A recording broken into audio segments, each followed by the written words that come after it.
So Israel has just announced that they're going to close their embassy in Ireland because of their anti-Israel policies. This is Dana Ehrlich, this picture here, Israel's ambassador to Ireland. Now, for those of you who don't know, I made a video on this a few days ago. Ireland, you know what they did?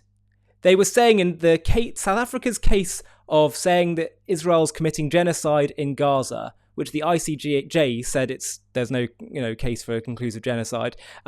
Ireland says they proposed to the ICJ that the definition of genocide is expanded. It is so blatantly anti-Semitic, racist against the Jewish people. In fact, I would go so far as to say that actually Ireland, as a result of doing this, is guilty of genocide.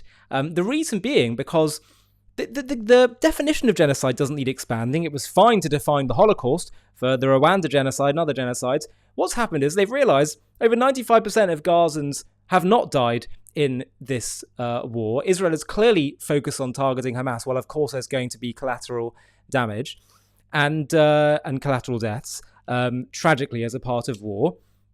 And so now they're saying we have to expand the definition, which is what they're really saying is we have to do whatever we can to stop Israel from defeating the real genociders, Hamas. Hamas want to annihilate the Jewish people. Israel just wants to stop security threats to her people. Hamas wants to kill off the Jewish state, kill off the Jewish people. And so what Ireland are doing is that they're helping undermine Israel, helping stop Israel's war against Hamas, and therefore they're helping Hamas. And to me, that's being supporters of genocide. But I want to read to you the words of the great Brendan O'Neill, who's written an article in The Spectator where he said that Israel is absolutely right to cut ties with Ireland. And I want to read to you Brendan's words. He said, "Everything that has gone wrong in modern Ireland is summed up in the fact that it is winning praise from Hamas and criticism from Israel. Last week, Ireland was gushed over by that army of anti-Semites that carried out the worst slaughter of Jews since the Holocaust, while being spurned by the Jewish homeland that was the target of that barbarous assault. Listen, if you're getting love from racist terrorists and rejection from their victims, it's time for some self-reflection. It was the Irish government's decision to join South Africa's genocide case against Israel at the International Court of Justice that saw it get love-bombed by Hamas and dumped by Israel. Hamas applauds Ireland's decision, as one headline put it. Hamas put out a statement welcoming the pressure being put on the Israeli enemy by Ireland and the other nations backing South Africa against Israel. Well done, Ireland, you've made a mob of Jew killers very happy. For Israel, though, it was the final straw. It has taken the extraordinary decision to close its embassy in Dublin. It cited Ireland's extreme anti-Israel policies. Ireland now joins such lovely nations as Libya, Somalia, and Albania in having no Israeli embassy. It is drifting from the realm of the democratic into the ranks of the despotic. It's not often that I feel ashamed to be Irish. Brendan O'Neill, of course, is Irish, with a name like O'Neill. What do you expect?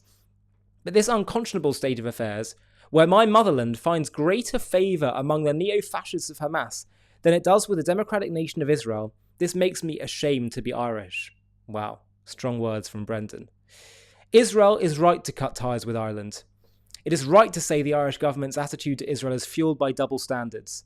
Consider Ireland's intervention in the ICJ case. Michael Martin, the Minister for Foreign Affairs, didn't only say that Israel must be investigated for what he haughtily calls its collective punishment of Palestinians.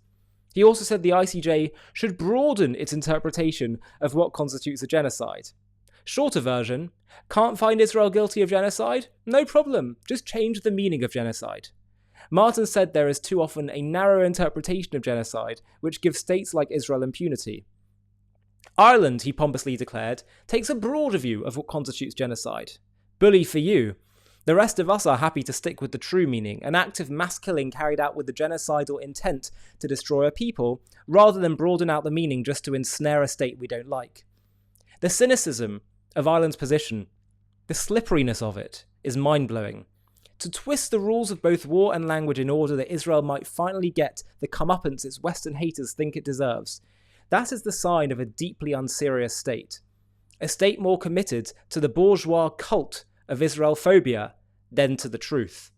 a state that has allowed its rash animus for the Jewish nation to override whatever diplomatic good sense it has left. No wonder Israel is fleeting. Ireland's ruling class is reacting with faux shock to Israel's decision. I utterly reject that Ireland is anti-Israel, said Simon Harris. We're just pro-peace, pro-human rights and pro-international law, he insisted.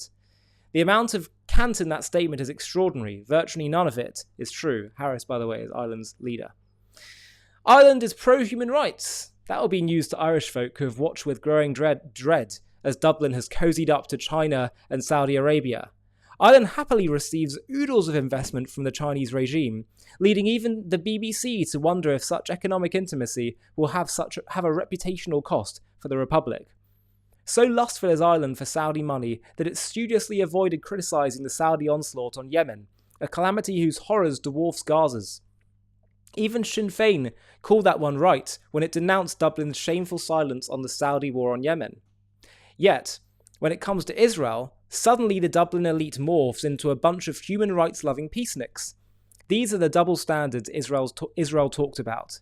If you're stum on Saudi warmongering but you go mad when Israel dares to fight back against the anti-Semitic terrorists who raped and murdered more than 1,000 of its people, then you are not pro-peace. You're just a garden variety Israel hater. Ireland's infantile posturing on Israel proves not its devotion to human rights, but its rank hypocrisy and false virtue. It has exposed itself as a nation whose silence can be bought for the right amount of rials or yuan. As to the idea that Ireland is not anti-Israel, please. Anyone who has visited Ireland lately will know that its middle class are among the most Israel-phobic in all of Europe. Trinity College in Dublin is a veritable sea of kafirs. Venture into any wine bar in Dublin 4 and you'll hear streams of invective about Israel. The Hezbollah flag has been flown on the streets of Dublin. And as we've seen, no war on earth gets Ireland's rulers frothing as much as Israel's war on the monsters who attacked it last year. Here's the truth. The Irish elites are pathologically anti-Israel. Animosity towards Israel has become the ideological glue of Ireland's influential classes.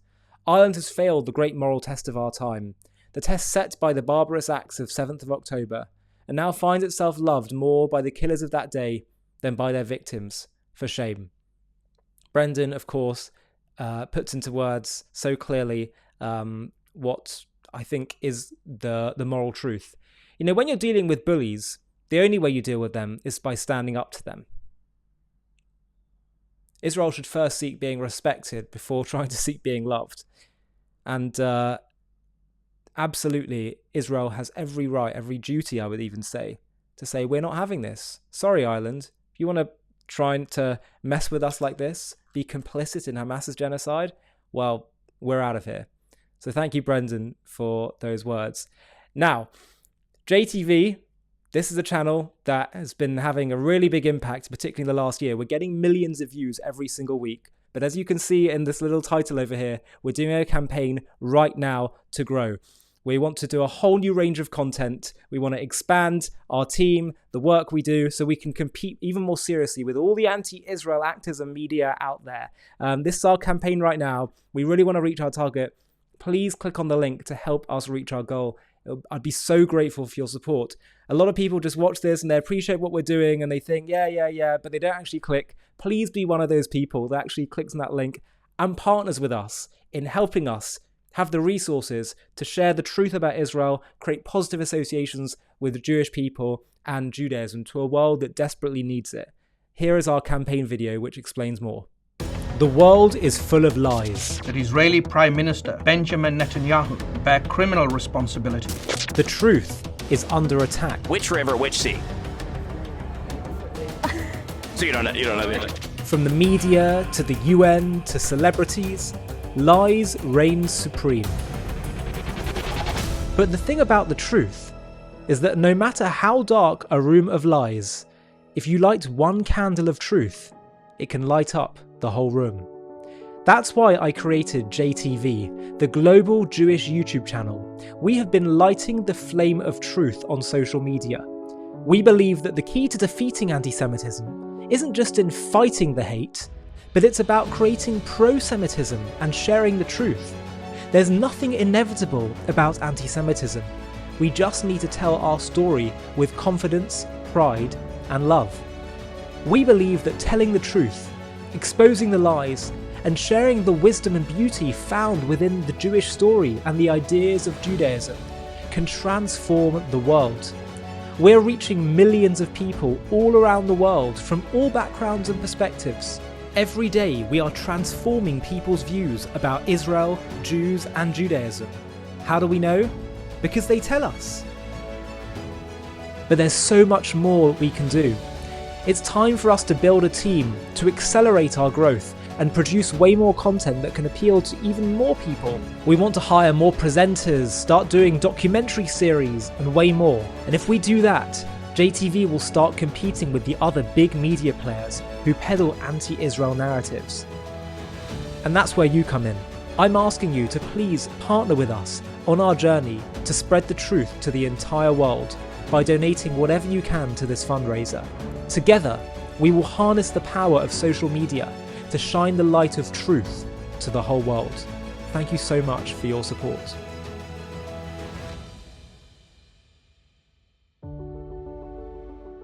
So please help us to reach our target. We're making good progress and it's going to go on for a little bit more time. So please help us get there and become a partner with us on this journey. I never thought we'd reach the level of views and impact that we're having, but it's clear that there's a real need for JTV as a channel because there's so much misinformation and lack of clarity out there. So please help us take things to the next level, and I'll see you in the next video.